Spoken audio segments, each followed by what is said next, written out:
Yo, what is going on, Guardians, and welcome back to another Destiny 2 gameplay video. Sorry for the lack of uploads this week. As you can imagine, I have been playing the crap out of Opulence.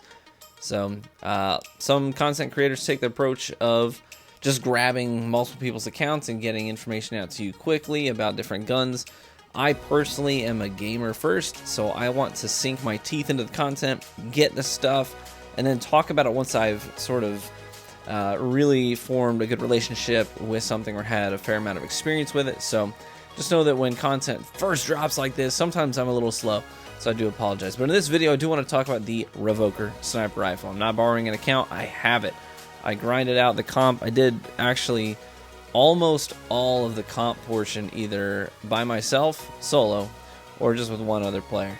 I did like 4 games with a full team, and that was it. Other than that, it was almost exclusively, well, now I'm thinking about it, it was probably more like 8.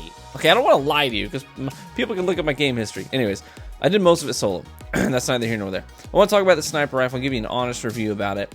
And if you're not familiar with the sniper rifle, here's a quick overview of it. It has an ambush scope on the top of it, which is a throwback to Destiny 1. Now, this scope has the lowest zoom value. It's tied for the lowest zoom value with a Twilight Oath in the game for a sniper scope. So that's really great for aggressive sniping. That's pretty cool. I like that. It has a perk on it. Its whole spiel, its shtick, its thing that makes it a Pinnacle weapon is that every shot that you take that doesn't connect will be refunded to you, but not back into your reserves. It'll go right back into the magazine, so you can take a shot, miss, wait exactly 2 seconds, and that shot will be back in your magazine and ready to fire again. You can screw that up if you reload before those 2 seconds. If you take the shot and immediately reload, you won't be refunded a bullet. If you fire 2 shots off quickly, pop, pop, you're only going to get one of those back.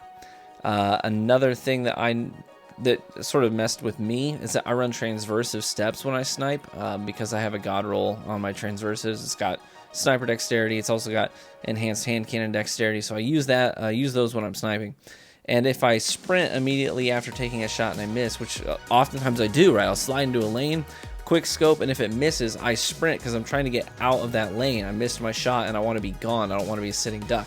And so sometimes, depending on when my last transversus reload was, it'll reload the gun for me and then forfeit my refunded bullet. So there's a few things that can mess with that reload, but that is its perk. It is a very useful perk, and it does come in handy quite often. So because of that, this gun is really, it's all about just taking shots. Just take whatever shot. Yeah, you got a jump shot, take the jump shot. You want to take a quick scope, you want to roll the dice with a quick scope, take a quick. You want to roll the dice with a jumping 360 quick scope. Frick, do it. Don't matter. If you miss, the bullet's coming back as long as you don't die. So that's its thing. It also has snapshot on it. Now, let's talk negatives. It's got a handling masterwork on it, but the handling is it's bad. The gun feels kind of sluggish. And so for a gun that's all about just taking wild shots, right? Handling is really important. You want the gun to be responsive. You want it to be ready when you want it to be ready. Like when you press L2 or when you click on your mouse to zoom in, you want it to be ready. You want it to zoom in and just be ready to shoot. You want it to go from down at your hip to up on your shoulder, ready to go. Now, the handling on this is just not that great. So oftentimes I found myself in a situation where I pulled the trigger and nothing happened because maybe I was coming off of a reload or out of a slide or a jump or out of a sprint, and the gun just wasn't ready to respond when I wanted it to respond. And that was a bit of a downer. It's a bit of a bummer, that handling speed. This is the highest impact possible. Now, I was able to shut down a lot of supers today, but that's because they were already primed. I had teammates who were shooting at them too. The thing is, this is the hardest hitting, slowest firing sniper rifle in the game, but the pros just don't outweigh the cons to a slow fire rate sniper like that.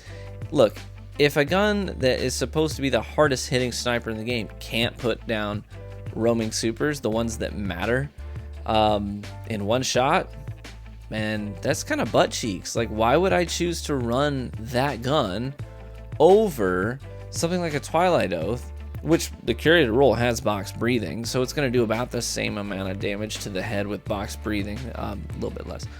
But the result is still the same: headshot and then a shot to the body, or headshot and then clean them up with your primary.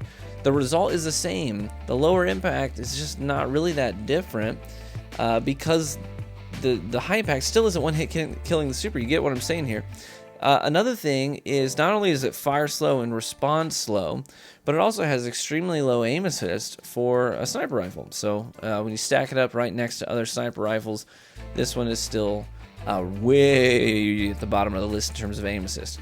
Which I know people are like, aim assist. Well, you know what? That's the nature of playing on a console or playing on a controller. Controllers are not precision input devices. They need a little bit of help. So if the goal is to get people into sniping, and then you put a sniper in their hands that's got low aim assist, it may actually put them off of sniping. You know what I'm saying? And at the end of the day, if someone told me, look, Ryan, this match, you have to win it. This match matters, you have to win. What sniper are you picking? There is literally a list of sniper rifles I would pick over the Revoker.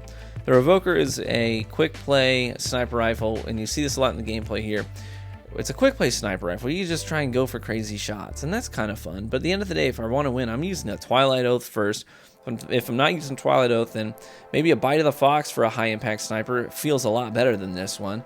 I like the Long Goodbye, Silicon Aroma. So at the end of the day, it's good, which is a disappointment to me. It's a good sniper rifle, but that's disappointing because I wanted it to be a great sniper rifle. So that's sort of my thoughts. That's where I stand with it. I can go in depth at a later time if you want me to about my thoughts on this thing, but there's my quick take after spending a couple, several matches with several hours with it. So let me know what you think, guys. What do you think? Let me know in the comment section. I do read those. Best of luck to you acquiring this thing. It is a good sniper rifle. It's just not great. Thanks for watching the video. Catch you in the Crucible.